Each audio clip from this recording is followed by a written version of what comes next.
Now, hi, it's me, Jennifer, and Julia. Hi, from Little Metal Foxes. Hello. And it's time for Tool Tip Tuesday, and so we're very excited. We got some stuff to show you, and has to do with binding wire. So hi Karen, how are you?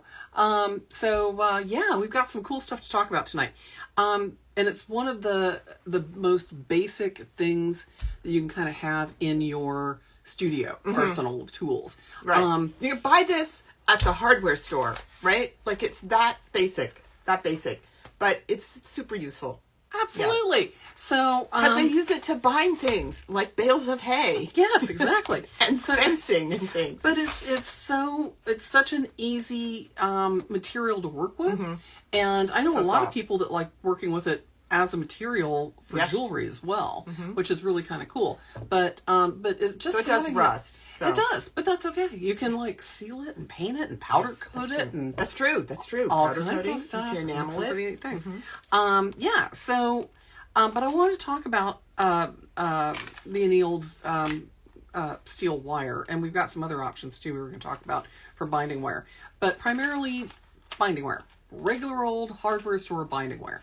Mild steel, soft steel. Yep. It usually shows up in something like that. You can buy it in different gauges and pounds of it at a time, a big coil of it if you need to. But so a package like this will actually last you a long time. It will. So, you know, don't buy 5 pounds of binding wire. Really, a little package like this that you can put in a drawer by your bench. So I usually have a 22 gauge, and this is the 19 gauge. And I usually have some 16 gauge in the studio too, which is really, really helpful.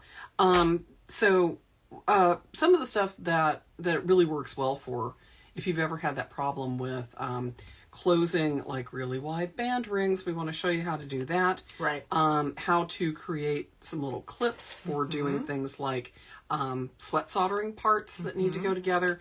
And I use it a lot in little nest like that. So I'll make a little nest to support things like beads, but I really love making little...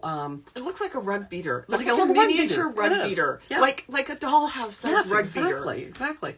So, hilarious. Yeah, it's the... have you ever seen Barbie's Woodshop? I have. Because you turned me on to Barbie's Woodshop. If you haven't checked out Barbie's Woodshop on Instagram, please go see it.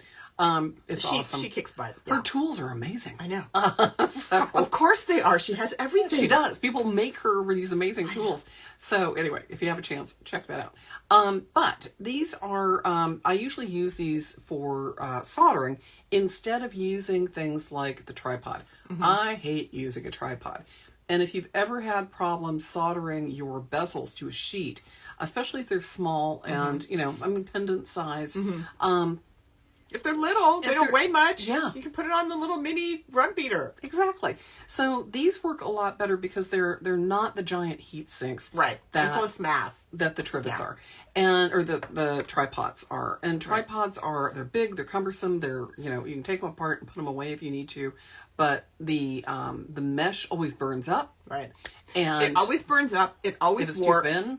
And if it's thin enough to not be a good enough heat sink, then it burns up and it warps. Right. If it's thick enough that it doesn't burn up or warp, then it's so heavy, the metal is so heavy that it's like sucking all the heat out of your torch. Yeah. And when you're trying to do a little bezel, that can be problematic. Yeah. You can end up like fusing your metal to the steel. To the steel. I've seen it happen. happen. The sheet fuses to the steel before the solder melts and fuses your bezel to the sheet. And I've seen that happen. Crazy. And it will like burn into the back of the bezel. Yeah, exactly. And it's a pain. And so doing something really simple like making a little Barbie's rug beater.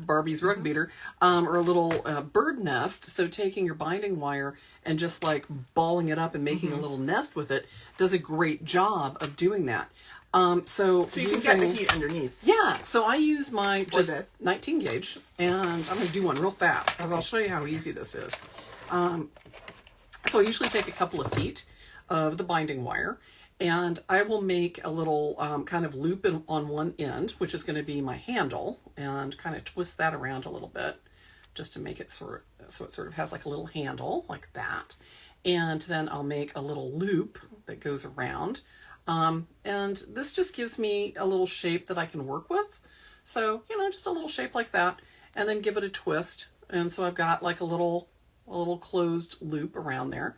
And then I'll just take the excess wire and kind of run it back and forth across my loop. And I can grab some more wire if I need to, fill it in a little bit and get some more, crossing on there. And once I kind of get it laid out the way I want it. It doesn't really need to be woven, does it? It just... I will kind of weave it in and out sometimes and just give it, kind of a little... But if it's not woven, it doesn't really matter. No. And then I'll take just a mallet and flatten it.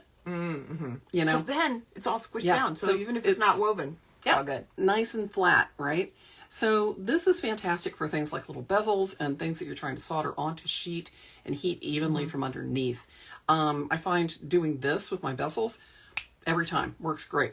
And because the steel is not a great conductor of heat, I can hold it, and it is usually fine. If it's a small bezel, I can just hold it and heat it from underneath and it's fine. However, there are a couple of options. I'll sometimes bend the handle and put it in my third arm and just sort of, cross-lock tweezers. Yeah, the cross-lock tweezers, and just sort of hold it like that. And that way I can get underneath it, and it's, it does really well. The other thing that I love is the Lion Claw from Lion Punch Forge. And this is great solder assisting tool. And you can take out the little solder holding device and put in a little trivet like that, and that will hold it and support it while you're trying to solder underneath. Nice. So this works really well, and I use it for soldering anyway, so it's usually on my bench. So that just gives me a whole nother option for, holding on to things and supporting it while I'm working. And yeah, what have you got? That's really cool. So this is just another chunk of binding wire, right? And all I did was made a coil. So I just made a coil, wrapped it around, I think it was a big, like a dapping punch. It's like 14 gauge. Yeah, this is pretty heavy. You can do it smaller, too. You can do a smaller one. And then it's like opening up one of those paper lanterns. You take the coil, you take the two ends of the coil, and you basically just turn it into a donut. Right? Donut. And these are great because you can set things that are round in them. Yes, you can set things that are round in them. They end up having more of a flat surface, so that if you're trying to solder something and you want it to be level so the bezel doesn't slide off, that can be helpful. It's useful to hook the two ends together if you can, just so that it doesn't pop back, but if you bend it enough, it will probably stay. Binding wire, though, it's a consumable. It will burn up. And so you can see in this one that Jennifer has that, pieces of it have kind of burned off and, disintegrated. And that's fine. That's you the take nature. That off, spread it out a little bit more. Spread it out a little bit more. You've got another one, right? Yeah. So I have to These detangle the slinky. Yes, well, start it out like that. And these are great because you can sort of set them on your brick and heat from all around. So exactly. These are great kind too. Of get the heat from underneath. Yeah. One of the other things that I like to do with this, if I'm doing like sweat soldering, is make a little like clamp with the binding wire. And so you can make like little, do a little loop on one end and little paddles on the other. And you've got something that'll give just a gentle pressure, like a little clothespin, to hold things together. So, I mean, if you don't have, like, everybody's like, oh yeah, get some titanium wire for that. And it's like, I don't have time. I'm trying to, well, and the heavier binding wire, you can just hammer paddles onto the end. Exactly. And basically bend it into like a little bobby pin and overbend the ends, and it does the same. Tension. Has a little bit of tension to it. So, I mean, making the tool that you need is easy to do when you have something that's a couple of bucks from the hardware store. One of the gals in my class this weekend was asking me, she was like, I hate looking at the tool talks all the time because you guys are always like, I'm always buying new tools because you guys are like, there's this great tool. But this is, you use what you've got. And, tools are fantastic. But if you can make your own tools with something as simple as some iron binding wire, you guys, have that power, in your hand down the street for a couple of bucks. Coat hanger. This one is, again, I use the tripod quite a bit, but I don't like the screens that burn up. And so this is just a piece of coat hanger that I've bent, to do this. And so it works really well. Yeah. Oh, hi, Kyle. Hello. Yeah. So most people have a wire coat hanger lying around the house. So one of the things I will say too is that just for holding things together when you're soldering is really tough. And if you've ever tried to solder like a 16 gauge wideband ring together, it has a tendency, if you didn't anneal it before you try and solder it, Even if you did. sometimes it's going to be like, Yep. as soon as you add a little heat. So you can bind it with some binding wire and hold it together. In fact, we were planning on doing this, and I saw on Creative Casting post, who is awesome. I love their post on Instagram. They were like, oh, binding wire for soldering rings. I was like, exactly, yes. So what I do with that is I'll take a little, about an inch or two of 19 gauge binding wire, and I'll just make a U, and I call this like a jump. And so making a little jump like that, so it makes like a little U shape, just like that. And that, whoops, no, there it goes. There, it's gone now. So you make a little U like so. There you go. And then you take that and you lay that across your solder seam. You lay it parallel. You lay the two legs of the U parallel to the seam. Yeah, so your seam's here, and then you lay your U on either side.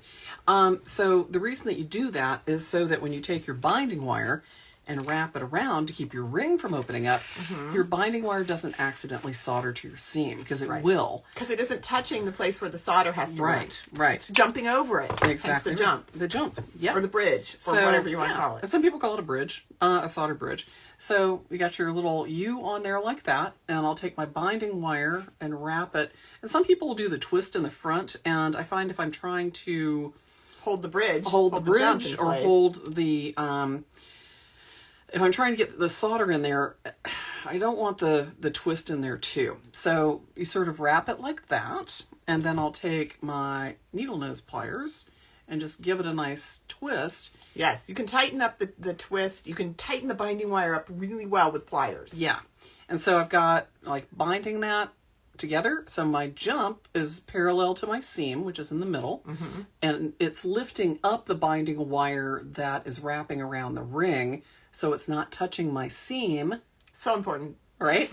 And then I know this seems like a lot of steps, guys. it's really easy. But it's not that many steps, and the steps to get the binding wire detached from the ring are more complicated. So if you do this first, you don't have to do that other thing, which is more complicated, and then you'll be able to feel really smart, because you're Then you've got your seam on the inside. And the thing I like about this little jump is because it's got two little legs. Oh, it also holds it parallel on the bottom. It holds it sitting straight, so it doesn't either. roll around. Exactly right. So you've Dual got purpose. this. Yes, exactly. So it sits perfectly just like that because of the little jump U on the bottom, and your solder seam's on the bottom, and you can set your solder, on your seam and heat the whole thing up.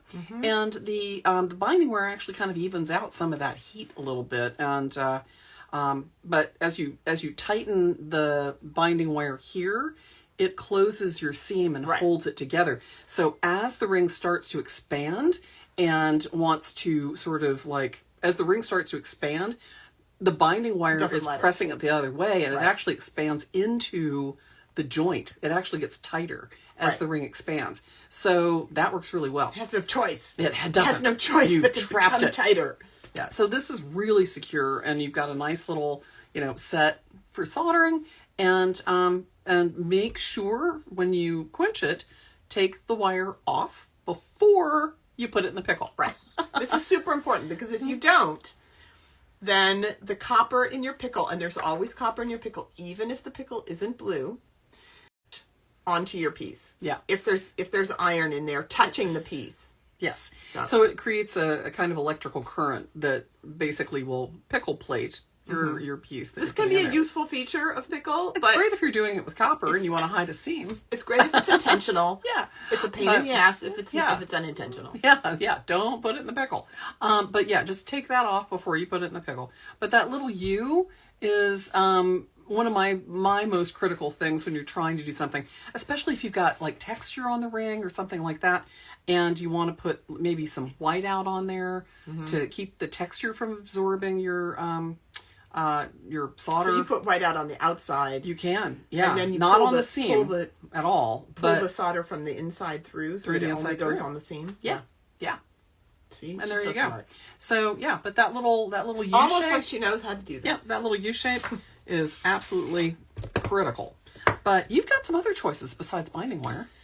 I do. Well, besides, so the binding wire that you can get at the hardware store, this stuff is mild steel, dark annealed steel wire is what it's called. Yeah, fun to play with.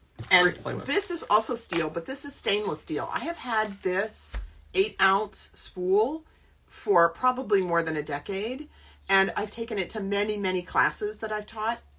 So I've used it a lot myself, and a lot of students have used it. So there's a lot of binding wire on here. This is 26 gauge. Very So this little spool, you get a lot of bang for your buck. The nice thing about and this was made with that. The nice thing about the stainless steel is that technically you can put the stainless steel into the pickle and it will not cause the pickle to plate out onto your piece.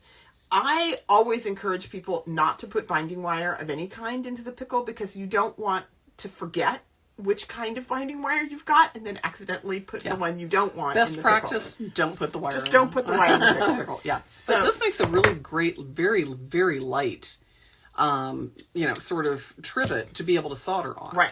It does. And it's not sucking any heat away from whatever you're trying to sweat solder or get underneath and solder a bezel down. So something like this, you can even set up on a couple of bricks or a couple of points. And this has a brass, this is brass wire that's around the outside edge that I just kind of bent into this rickrack shape and then just wound the 26 gauge stainless steel. Yeah, it's a lovely pot holder shape. It's a lovely pot holder, Barbie's pot holder. It's Barbie's barbecue pot holder. Let me show you something about this super fine wire though that is a nice aspect of this. So this is really fine. This is really thin, 26 gauge. So what I like to do is double it over.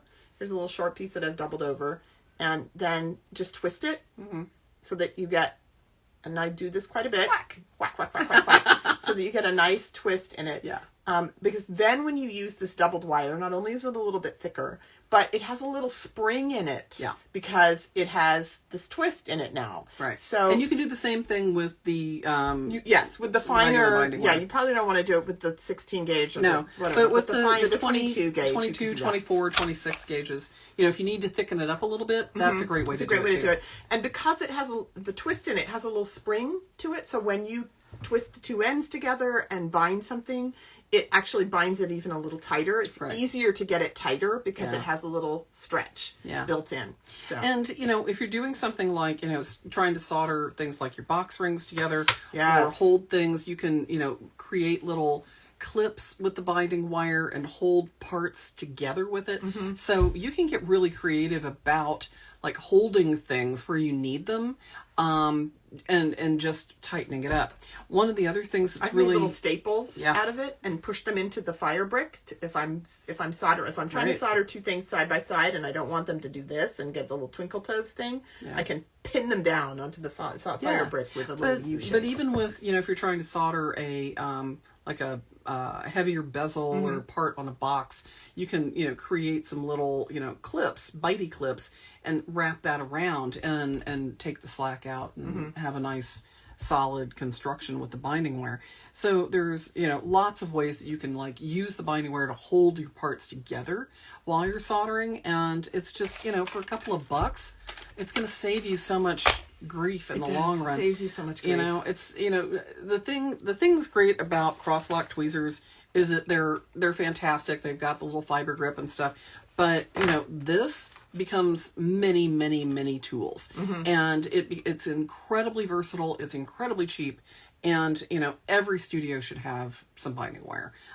Several different sizes. And several different different types. The other thing you've got, if we're going a little more high end and a little bit different, is the titanium wire. Right. So this is titanium. This is 18 gauge titanium wire from Rio Grande. It wasn't that expensive. This is this 18 gauge. It's a 20-foot coil. So, quite a bit of wire. Yeah. You have to be really careful cutting titanium because it's really hard. So you don't want to cut it with your regular cutters. Cut it with something that you don't care about, like maybe the cutters in an old pair of... Or heavier bolt cutters. Or heavier bolt cutters. Or you can take two pairs of pliers and bend it back and forth till it breaks. But yeah, you can make all kinds of things because it doesn't transmit the heat at all, and it doesn't burn up as quickly or as much as the stainless or the steel binding wire. You can make clips that last a little bit longer. Right. There is a little bit of a fiction. Now, Jennifer and I were talking about this before we came on. People have this idea that nothing will stick to titanium, that solder won't stick to titanium. Not true, Julia. Not true.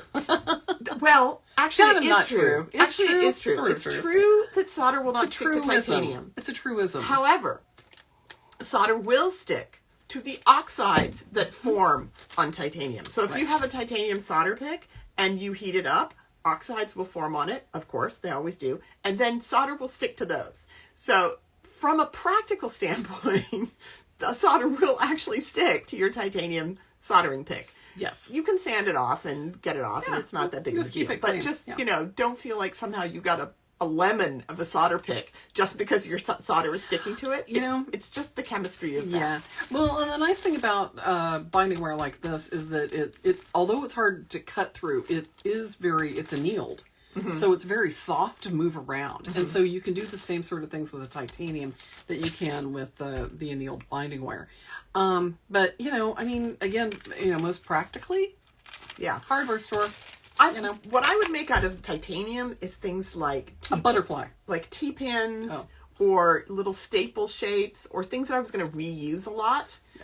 And I would use the binding wire, the cheap binding wire from the store or the relatively inexpensive stainless steel binding wire to do something like this where you're going to cut the binding wire off it when you get done and remove it. Right. And throw it away, Yeah, probably, yeah. because it'll be too short to be useful. Right. So I wouldn't use titanium for And it's- a disposable bind. Yeah, no. And, that's the thing about this. I mean, it's like, $3 or something for, the package of those. And it's, can save your butt when you're trying to solder something like that. So, You could use the titanium for your little jump. You could. For the Yeah, little U totally. shape, because you could reuse that a bunch of times. Absolutely. So, but yeah, make sure you have like a little jump U before you bind it together, because that'll, keep it from soldering to your ring accidentally. Because that's a pain in the butt. And if you clip it off, you've still got iron on there, and then you put it in the pickle. No, don't clip it off. What you can try to do is grab it with a flat nose pliers and try to kind of peel it off. As you warm it up. Really? I always just do it reflow cold. it. I reflow the solder and pull it off, because if you don't, and you end up pulling some of the wire off into the piece, true. you're still going to have, it's like that saw blade that gets stuck in your piece, and then you put it in the pickle, and so yeah, but be careful that you don't solder that, and that's what that little jump is for across your seam. But yeah, if you're making, a little coil to stand your stuff up, if you're, making little Barbie rug beaters or little trivets to hold things up, this is going to be, really helpful to get under it and heat it without creating this giant heat sink. So anyway, so holding stuff together, supporting stuff, using it in all kinds of ways to create clips and holding, it works really, really well. And if you combine that with magnets, you can use it in all kinds of other ways. So you can sort of hold things down. And You don't use magnets when you're soldering, do you? well, you can if they're not on your solder bench, So if you have like a magnet and then it's on your like bench pin or a steel block. Oh, okay. And so you can like hold things, if you've got your... You can use it as the counterweight. So you've got Right. your cross-lock tweezers or something, and Okay. you're doing something where you're hanging parts, or and you need to like take it off and change it or something. So as long as you're not heating the magnets, you can actually use that as a way to sort of like hold things down or support things. So there's all kinds of ways that you can use magnets with the binding wire. But one of the things is that when you heat steel to red hot, it becomes non-magnetic. Exactly right. Which is how you test the steel to see if you've got it hot enough when you're trying it's to annealed. harden it or anneal it or Sure. whatever, if you're making stamps and punches, for example. It's so great to work with and play with. So you can make all kinds of like little supports and things with it too. But yeah. Well, what else we got going on, Julia? I was just opening up. So You know what? It's almost Labor Day weekend. almost Labor Day weekend. Some of my students are back in school, poor things. Some of them are going back into school like tomorrow, I think is the official first day of school for most of the Right. kids here in Washington. Yeah. So this coming weekend is a back to school weekend for us. Yeah. And we are going to help you guys get your studio set up or leveled up. Level Up Your Home Studio is coming up. Exactly. So Level Up Your Home Studio is coming up on 9/4. On the 4th, right? And Saturday. Mm-hmm. And so we're going to do talking about setting it up, getting your equipment, talking about your special needs with, your space and where you are, and electrical and ventilation and lighting and all that stuff, and really kind of getting it set up for that big fall push and holiday push that a lot of you got going on. You got to get it set up so that you can make all those Christmas presents. And some of us may be going back into our studios for months potentially if there's another lockdowns. Exactly. You want to get your studio ready for the fall. Get it all fixed up. Yep. So Dust out that's the other thing. And then right after that, one of the things that we have coming up we felt really strongly about not only teaching this class for the community, but making it super affordable for everybody to take, because we feel like it's one of those things that's essential, is the studio safety and chemicals class. Julia's going to be teaching that. I took it previously with her. I sat in on it, and I learned a ton of things. It's amazing. So it's just 2 hours. It's really more of a lecture and question and answer format. Right. Yeah. So, but I really try to go over everything you might have in your studio, and answer some questions that you might have about chemicals, safety, lighting, and all the stuff that can go wrong in your studio. So yeah, safety is super important in the studio, regardless of what level you've been working at. And some things safety-wise have changed because there are so many people in the jewelry community that know how important that is, and that it's being done in homes as crafting. So there's a lot of things that have gotten safer over the years. There's some myths about chemicals and materials that have changed. Right. There've been really important changes in the field. Like gold solder doesn't have cadmium in it anymore because it's a huge risk. And most fluxes, or many fluxes, don't have free fluorides in them. But if you want to know which ones do and which ones do and why you might want to use those still, come and we'll clarify all that. So if you're working in the studio at all, it's worth the $10 minimal fee to be able to sit in on that, and you've got 30 days access. Questions. Yeah, and 30 days access to that. Disposing of your chemicals as well, which is another thing that a lot of people are like, now what do I do with it? Right. The last time we did it was great, that we actually had people share their screen and show their studio space, and then ask questions like, okay, this is where I am, and this is where the window is, and this is where I want to solder, and how do I solve the problem of ventilation? Right. And we were able to, and Jennifer was there too, which was great because she was able to chime in. We were able to talk about really specific things that we could, that you as an individual can do, that you can find out from us. So we will answer your questions if we possibly can. So join us for that. That'll be good. And so we've got on Sunday, flex shaft tips and tricks. And if you have a flex shaft, great. I'm going to show you how to use the heck out of it, because there's so many things that you can do with a flex shaft besides drill and polish. And I know most people just use it as a really expensive drill. Yeah, and there's so much more, including twisting wire and sanding and turning it into a hammer handpiece and lathe. And there's so much stuff. So engraver. So engraving tools. There's all kinds of things that you can do with it. And if you haven't got a flexible shaft tool yet, come and join us, because we're going to talk about the differences between the motors and the care and feeding and maintenance of this valuable tool in your studio. Yeah, so, it's tough if you just go on Rio, or you go on AutoFry or Contenti, or one of these sites, and you look at the options for flex shafts, and you're like, I don't know. Yeah. Do I need an SR? And all the bits and bobs, what do they all do? What do they all do? Yeah. So but first and foremost, which machine should you get? Yeah. Right? Jennifer will answer all those questions. She'll tell you what all the different machine differences are and why they're relevant. Yeah, absolutely. So that's Sunday morning, and then Sunday afternoon I'm doing the sawing and piercing demystified class, because we're all about the basics. Set up your studio, understand your chemicals and safety, understand your flex shaft, and understand your saw, because your saw is like your pencil in the studio, in the jewelry studio. You have to have a saw. and what Jennifer was just showing you was a Ornament. Christmas tree ornament that I made many years ago. Yeah, isn't that fun? So we will talk about different kinds of saws. We will talk about different kinds of saw blades, just all kinds, posture, ergonomics, how to do this right. Right. And we are still running our saw giveaway. So our saw giveaway, you can still enter the saw giveaway. So you could win a New Concepts Mark IV, a brand new 5-inch, brand new lever tension saw from the fabulous New Concepts. Yeah, folks. they were very nice. They donated a saw to us to give away. So we've got one to give away. So all you have to do is enter.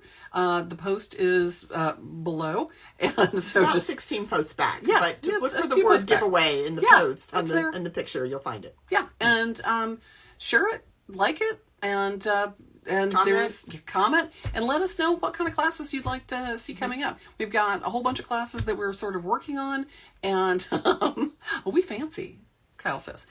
We are fancy. We are so fancy. We are fancy. I really like the New Concept saws, Yeah. and I have good reasons for why, and I will tell you all about those in the Sawing and Piercing Demystified class. Yeah. And we'll do the drawing for the saw on Friday afternoon, Right. or Friday evening. Friday evening. And then the class is Sunday. So even if you don't have your saw yet, you can still take the class. You'll have 30 days of access by the time you get your saw. Right. You can use all the stuff you learned in the class. There you go. So the saw class and Know Your Torch is Right. going to be on the 6th. Right. That's So the Monday. That's actually Labor Day. Labor Day. So I'm going to go over the Smith Little torch. I'm going to go over changing the hoses, talking about regulators, talking about the different kinds of torch tips that you can use, which Some torches. fancy aftermarket torch tips Yeah, that the Jennifer Page, is so in love with. Page torch tips. Page torch So tips. those are really good. And just getting to know what it can do and how to use it and to get the most out of it and how to update it and when to like size up a little bit if you need to, which gases work best for what, and looking at some of the... Yes, because the little torch you can use with different gases. You depending can. on Yeah, you the can. hoses and the regulators, right? Right. And So see, and you have to changing make another hoses decision is- about, you have to not only decide which torch you're going to get, but which gas you're going to use. Right. And I walked into the studio the other day and realized I had a crack in my oxygen line and it's time to change them. And that's normal. So I have used them quite a lot, and over time they have a tendency to sort of, go through their Again, life, and Studio consumable. it's maintenance, So I'm going to actually change the hoses and show you guys how to do that on the tanks. Ooh, cool. Yeah, I haven't done that before. So, but I have the opportunity. so I'm Live, going to do on it. camera. Yeah, I'm going to do it. Hose change. Hose change.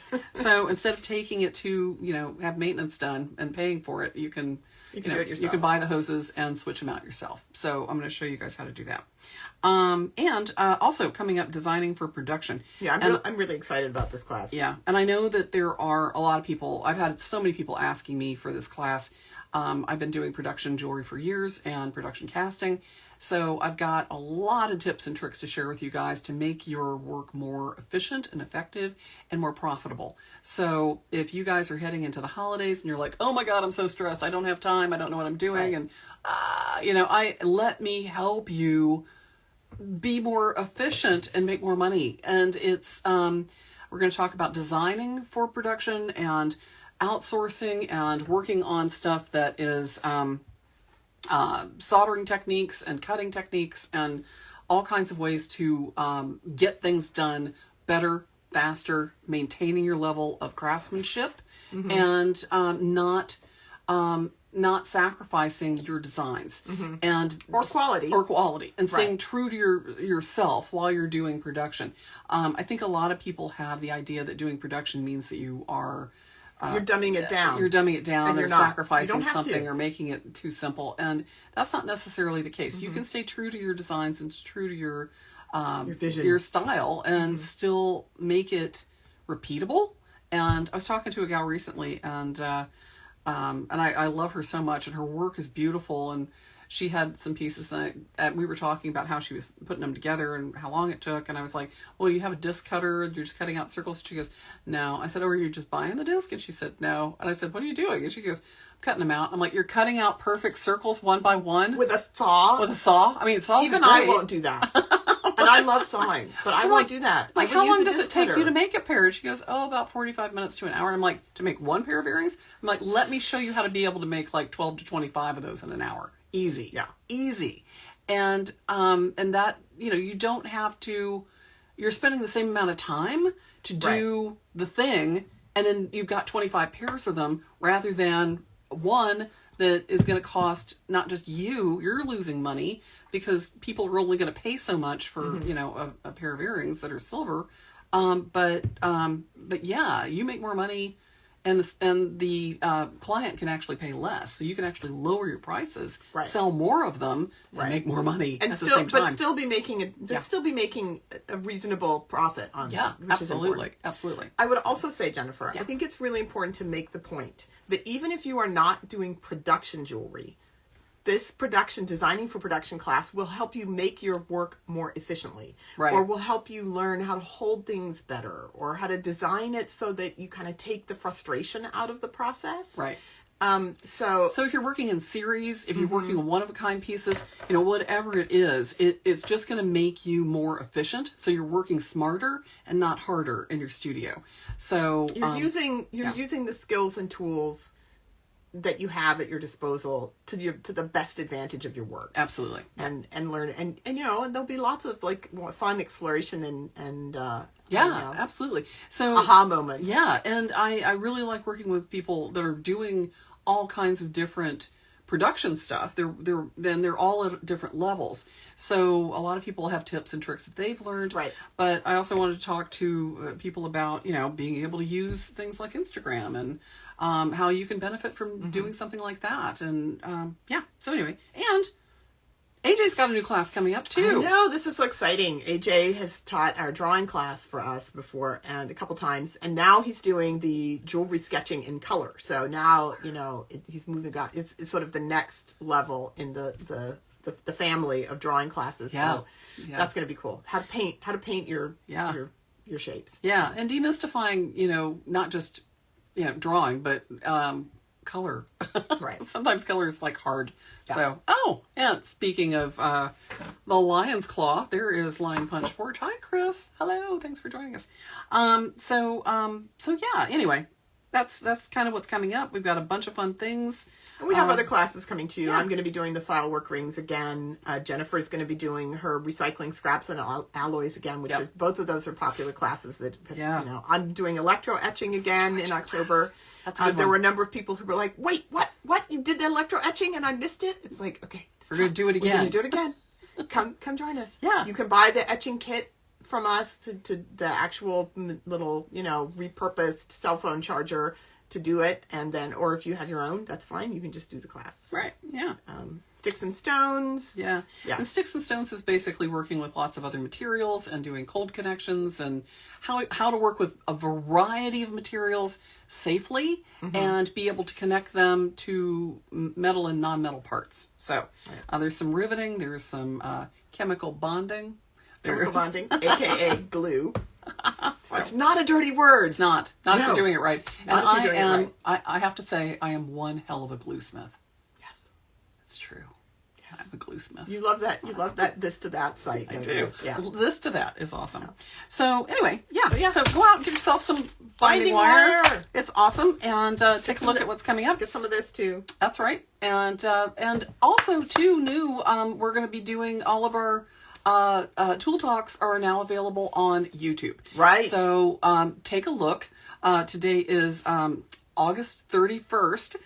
So if you are watching this, 10 months from now, this is August 31st, 2021. So all the classes we're talking about are coming up in September, 2021. Right. But yeah, join us for that. And a couple of foxes. If you want to get the Lion's Claw from Lion Punch Forge, there is a Little Metal Foxes discount for that. So, the code was just used twice last week by a couple of people. So, we have a. Where can they find that? A discount code. Chris, what's that discount code? It's Foxes 10, I think is what it is, right? Right. I think so. Yeah, Foxes 10. So, then you get 10% off. So, go to check out Chris's site at Lion Punch Forge for all of his marvelous tools, like the Haymaker Saw and the Lion's Claw and the engraving tool for the hammer handpiece, Yes. which we love. Yeah, I think it's Fox's 10. Yeah. So anyway, thank you all, and we'll see you again. And check out make sure you go and register for the giveaway. The giveaway. Saw giveaway. Yes. Enter the and giveaway. one of the questions is, where do you get the fabulous coffee cup? You can get it on our website. Go Exactly. to littlemetalfoxes.com Great. under merch, I think, and Yeah. and there it is. Yeah. And that was it's Metal Foxes 10 is the discount code. Metal Foxes 10. Oh, Metal Foxes. Metal 10. Foxes 10. Thank you, Chris. So that's the discount code. And yeah, so we'll see you guys next week. And we may be changing the time that we're doing it, but we're still going to be doing Tooltip Tuesdays coming up. Right. If you want to see some tooltips or you have some ideas that you'd like to see, Yes, give us ideas. put it if in you the have comment. something that you're interested in us doing, Yeah, definitely comment. give us ideas. All right. Thanks, everybody. All right. We'll see you later. Bye. Bye.